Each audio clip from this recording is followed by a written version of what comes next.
Welcome back sa aking YouTube channel. Para sa mga first time mo po nanonood, please click mo na yung Jeremy's TV Manila. Anyway guys, wala nang bayad o libre lang. Tulong mo na lang din sa kapwa mo. Alright, thank you very much po. So topic natin ngayon for today's video. So kumusta muna po sa mga Iskonyan na patuloy na sumusuporta kay Yorme. Ali Atienza nagparaya na sa kanyang kapatid na si Chi Atienza. Kaya ang bagong tambalan ngayon, Yorme at China. So ayan guys, so alam naman natin na yung mga Atienza ay sumikat din dahil naging mayor itong si Lito Atienza dito sa Maynila. Medyo maganda rin ang record kahit pa paano. Maganda rin ang tandem niya kung si Chi.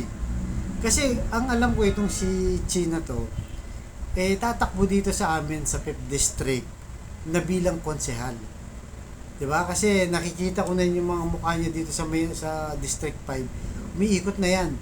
May mga tarpaulin na siya kasama yung kanyang tatay na si dating Mayor Lito Atienza. Pero mga ilang araw guys, napansin natin na umiikot siya kasama ni Yorme. Nung nakarang araw nga, mamaya papakita ko yung video.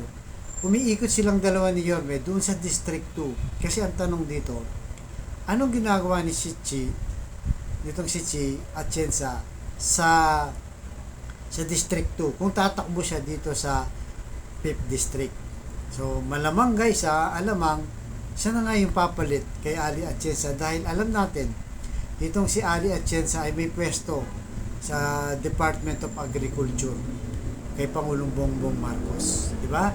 So ngayon, kalaunan, siyempre hindi pa naman yung ina-announce, lalo pat alam naman natin na wala pa naman yung filing. Pero habang papalapit guys, lumalabas naman yung mga pangalan ng mga nagiging katandem ni Yorme. Pero sa tingin ko guys, kahit sino pa yung mga katandem ni Yorme ay papatok pa rin.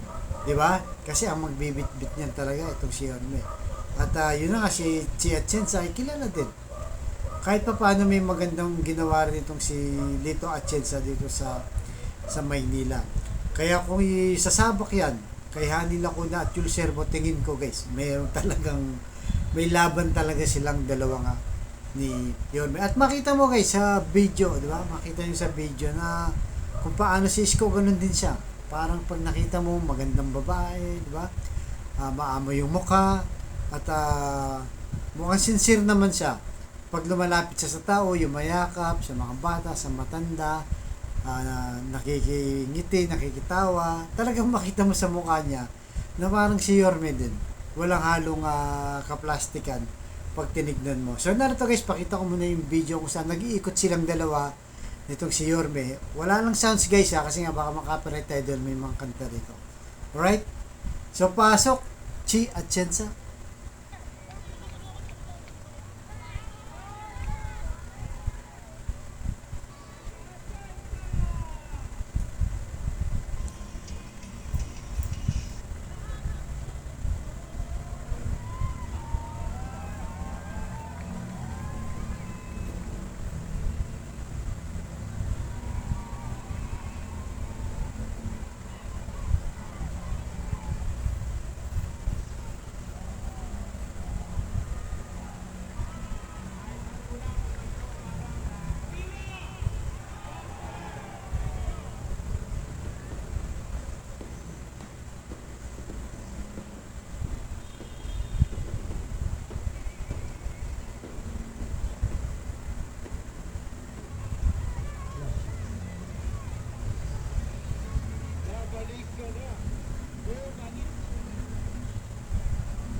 So yun guys, napanood nyo, di ba?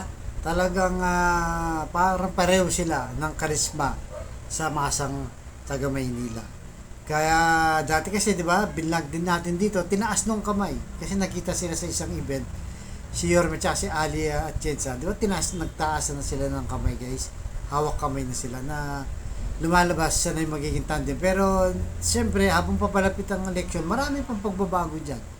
At ito na nga, isa na sa pagbabago na to, baka nga, itong si Chi at Chensa na ang papalit sa kanyang kapatid para maging vice mayor niya nalalaban niya kay Yul Serbo at kay Hani Lacuna. At malaman natin guys, sa mga susunod na araw, baka marami pang tatalon. 'Di ba? Papunta kay Yorme dahil habang tumatagal dyan nga sa konseho guys, medyo nagkakainitan na, nagdidebate na sila lagi dahil nga yun na nga, magkakontrahan na, magkalaban na yung dalawang mayor, si Hani Lacuna at si Yorme. Kaya yung mga konsehal dyan, mahati at mahati yan guys, sa gusto nila. Yung may mga maiiwan at pag malapit na, sigurado may lilipat din kay Yorme. Abangan natin guys, painit ng painit ang politika dito sa Maynila habang papalapit ang pag-file ng Certificate of Candidacy sa October ngayong taon na to, malapit na. So kayo guys, mga score niyan, anong masasabi nyo? Okay ba? Tanggap nyo ba na imbis na itong si Ali at Chensa, itong si China lang, di ba? Bagamat hindi pa siya masyadong kilala sa politika, ay mukhang ano naman, sa itsura pa lang, mukhang mabait naman at makamasa rin. Di ba? Kagaya ni Yorme. Dadalhin na lang to ni Yorme just in case guys.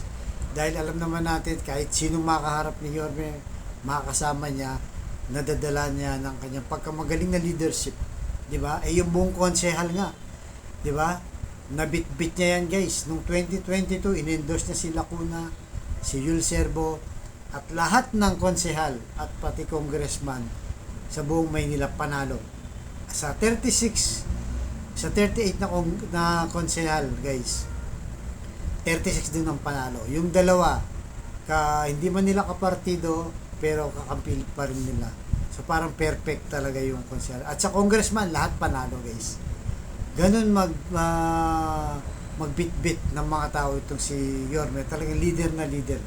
Kaya niyang dalhin kahit ilan pa yan, sino pa yan, sa ano pa yung pagkatao niyan, basta sumunod sa kanya, madadala sa pagiging magandang leader, makikilala ng taong bayan. Alright guys, hanggang dito na lang po mga susunod yung vlog. Thank you very much mga isko niya.